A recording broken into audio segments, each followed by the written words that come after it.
बिस्मिल्लाहिर्रहमानिर्रहीम। अस्सलामु अलैकुम। औकात टीवी में खुश आमदीद। मैं हूँ अब्दुल जब्बार अंसारी।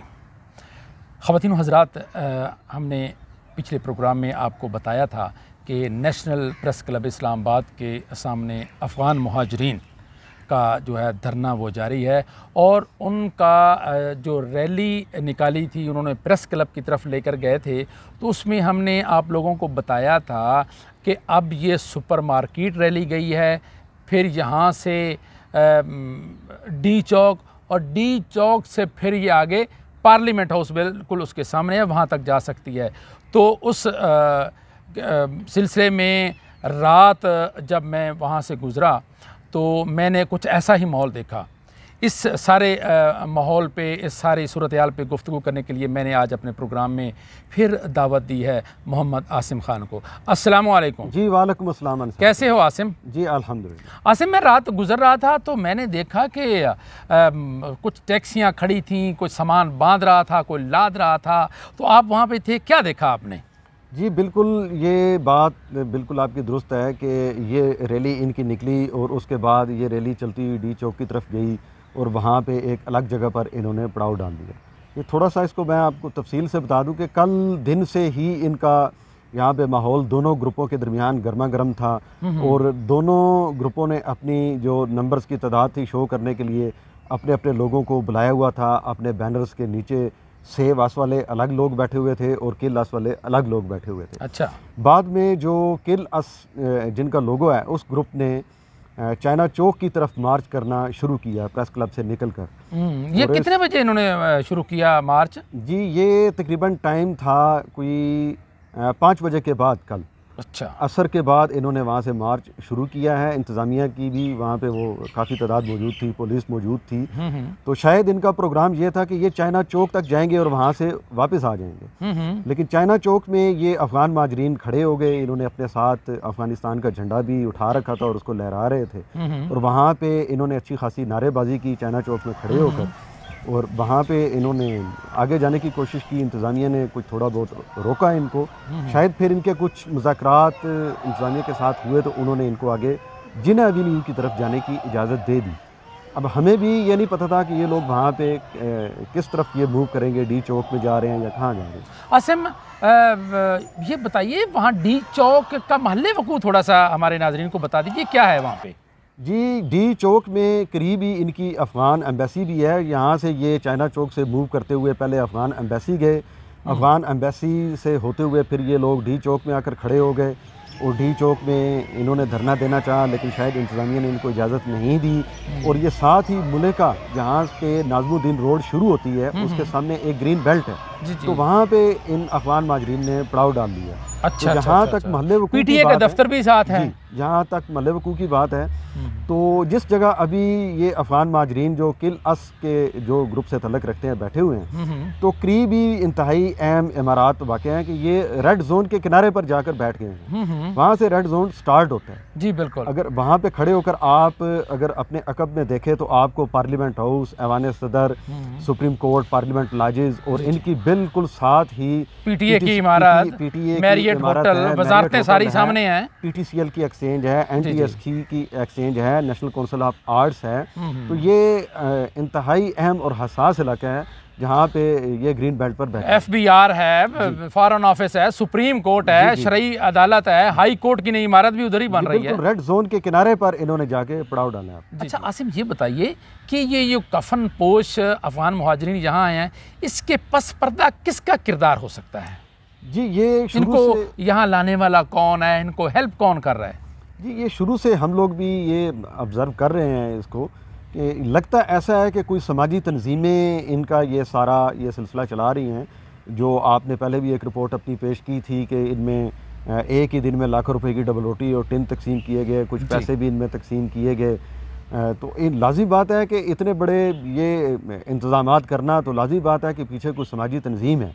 और मेरी कुछ अफ़गान माजरीन से बातचीत भी हुई तो उन्होंने ये वाज़े तौर पर बताया कि कुछ समाजी तंजीमें हैं जो UNHCR और जो बैरून मुल्क अफ़गान माजरीन से पैसा लेकर इनके नाम पर तो वो लोग इनको तो थोड़ी सी अमाउंट दे रहे हैं और बाकी पैसा वो खुद ही हड़प कर जाते हैं। तो वो उस अफ़गानी महाजिर का ये कहना था कि हमारा ये हुकूमत पाकिस्तान से मुतालबा है कि जो पैसा UNHCR के ज़रिए अफ़गानिस्तान महाजरीन के लिए आ रहा है, या तो हुकूमत पाकिस्तान वो पैसा ख़ुद बराह रास्त उन्हें उनकी ID उनकी शनाख्त के मुताबिक दे, या फिर अफ़गान एम्बेसी के ज़रिए उन्हें पैसे दिए जाएँ।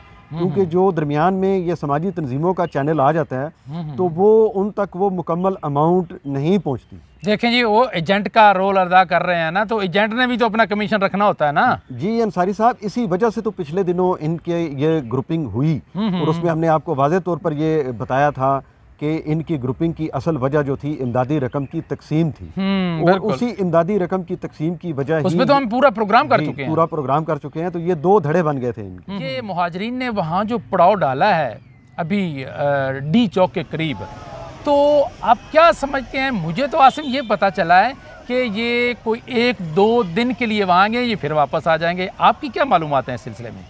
जी ये इसमें कोई बात वाज़े नहीं है, लेकिन ये है कि वहाँ पे इनके लिए बहुत सारे मसाइल हैं। ये प्रेस क्लब के करीब तो ये लोग बैठे हुए थे, तो यहाँ पे इनको तमाम सहूलियात अवेलेबल थी। यहाँ पे ये फ़ोन भी चार्ज करते थे, करीब ही मस्जिद है, वहाँ पे ये नहाते धोते भी थे, और करीब ही मार्केट है जहाँ से ये अपनी चीज़ों की खरीदारी वगैरह भी किया करते थे। प्रेस क्लब के सामने बैठे हुए थे, वो तवज्जो का मरकज़ था। आते जाते मीडिया के लोग इनको देखते थे, और दीगर लोग भी इनको देखते थे कि ये लोग बैठे हुए हैं। अभी इन लोगों ने वहाँ पे एक किस्म का जंगल में जाकर डेरा डाल लिया है। तो इतनी दूर से 2 किलोमीटर का फासला तय करके ये लोग पीने का पानी लेने के लिए आते हैं, नहाने धोने के लिए आते हैं, ख़रीदारी करने के लिए आते हैं। तो मुझे भी ऐसा ही लगता है कि ये ज़्यादा दिन वहाँ पे सस्टेन नहीं कर सकेंगे, ये वापस प्रेस क्लब का ही रुख करेंगे। आसिम, आज जब हम प्रोग्राम की रिकॉर्डिंग करने के लिए मैं आ रहा था, तो मैंने देखा कि सेव अस का जो खैमा लगा हुआ है, उसके साथ कुछ सरकारी गाड़ियां आपने भी देखी होंगी, आप भी वहीं से आए हैं गाड़ी, वो कौन लोग हो सकते हैं, कुछ पता चला? जी मैं भी वहाँ से गुजरा हूँ, तो कोई सरकारी गाड़ी थी जिसके ऊपर पाकिस्तान का फ्लैग भी लगा हुआ था। गवर्नमेंट ऑफ पाकिस्तान के ही शायद कोई नुमाइंदा था, वो लोग आए हुए थे, उनके साथ कोई प्रोटोकॉल भी था, और उनके कुछ मुज़ाकरात, कोई बातचीत हो रही थी। जो ग्रुप बैठा हुआ है जिनका लोगो है सेव अस, जी जी, इफ नॉट किल अस, जी, तो वो उनको कह रहे थे जी कि ठीक है, हम आप लोगों को मदद करते हैं, खाना वगैरह आपको मिल जाएगा, और अगर किसी चीज़ की आपको ज़रूरत है तो हुकूमत पाकिस्तान आपसे मुकम्मल तावन करेगी, आप हमें बताएं आपको अगर कोई परेशानी है तो।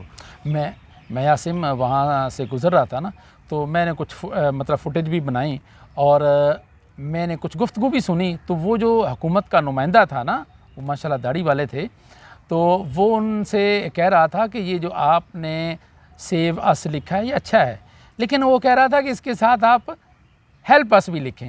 जी बिल्कुल, तो कैसा ये कैसा इजाफा लग रहा है आपको? जी बिल्कुल, ये अच्छी एक बात है। इसमें आपने भी निशानदेही की थी कि जो सेव अस का नाम लोगो है, ये एक महज़िब लोगो है जी। तो शायद इसी वजह से जब हुकूमत पाकिस्तान को ये लगा है, या उनके नुमाइंदों को ये लगा है कि ये लोग राइट पर हैं, और ये उस तरीके से शरपसंदी नहीं फैला रहे जिस तरीके से जो कफन पोश जत्था जो गिरोह है वो कर रहा है, तो वो इनसे बातचीत करने के लिए भी आ गए हैं। अच्छा, अब यहाँ जहाँ ये रात पड़ाव डालते थे, यहाँ कुछ ख़ानदान बैठे हैं, मतलब बिल्कुल थोड़े से हैं, ये जो लगता है मुझे कि इनके साथ हैं सेव अस वालों के साथ जी।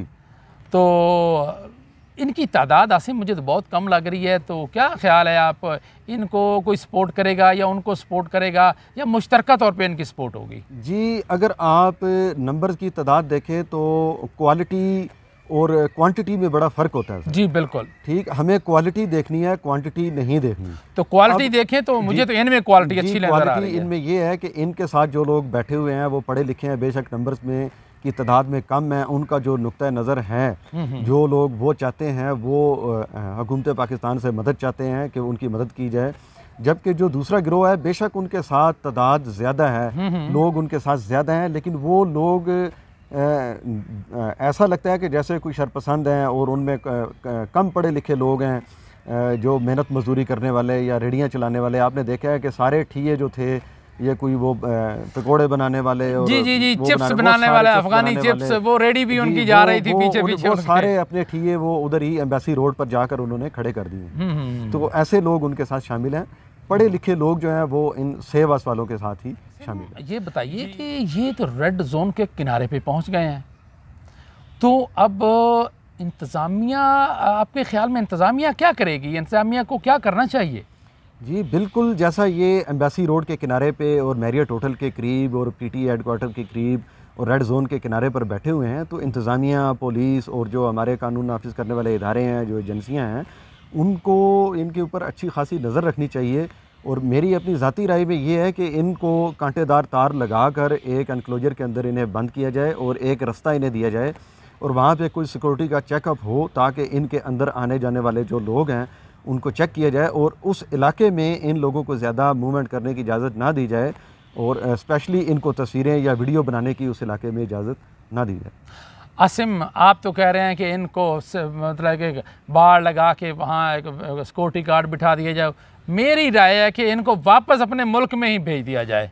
जी वो तो बिल्कुल एक सबसे अच्छी बात तो यही है कि इन तमाम अफ़गान महाजरीन को अफ़गानिस्तान इनके मुल्क वापस भेज दिया जाए, क्योंकि अब वहाँ के हालात बिल्कुल ठीक हो चुके हैं, नॉर्मल हो चुके हैं। और बार बार इनकी हुकूमत जो अफ़गानिस्तान की है वो भी पूरी दुनिया से कह रही है कि जितने भी अफ़गान महाजरीन हैं वो अफ़गानिस्तान आ जाएँ, उनको नौकरी भी मिलेगी, उनको रोज़गार भी मिलेगा। तो मेरे ख़्याल में मैं आपकी बात से मुत्तफ़िक हूँ और इन्हें जाकर अपना मुल्क आबाद करना चाहिए। तो ये अफ़गानिस्तान का झंडा भी आप देखें, इन्हें किसी ने नहीं रोका। यहाँ पे ये लहराते हुए डी चौक तक गए और वहाँ भी ये अपना अफ़गानिस्तान का झंडा लहराते रहे और पाकिस्तान की इंतज़ामिया ने, पाकिस्तान की हुकूमत ने इनको अफ़गानिस्तान का झंडा लहराने से नहीं रोका। जबकि मेरे कैंप पर आपने देखा, हम प्रोग्राम भी कर चुके हैं कि बार बार छेड़खानी की गई, पाकिस्तान के झंडे तक को उतार दिया गया, लेकिन फिर भी इंतज़ामिया ने और हुकूमत पाकिस्तान ने इनके साथ नरमी का रवैया पेश किया और ताहाल ये नरमी का रवैया इनके साथ जारी है। जी, आसिम की गुफ्तगू आपने सुनी और हमने जो ख़दशा ज़ाहिर किया था कि इनकी रैली सुपरमार्केट, प्रेस क्लब से डी चौक और फिर पार्लियामेंट हाउस, और ऐसा हो रहा है। डी चौक तक तो वो पहुंच गई है, अब आगे आगे देखिए होता है क्या। इसके साथ ही अपने मेज़बान अब्दुल जब्बार अंसारी और मोहम्मद आसिम खान को नेशनल प्रेस क्लब इस्लामाबाद से इजाज़त दीजिए। अल्लाह हाफिज़। पाकिस्तान जिंदाबाद।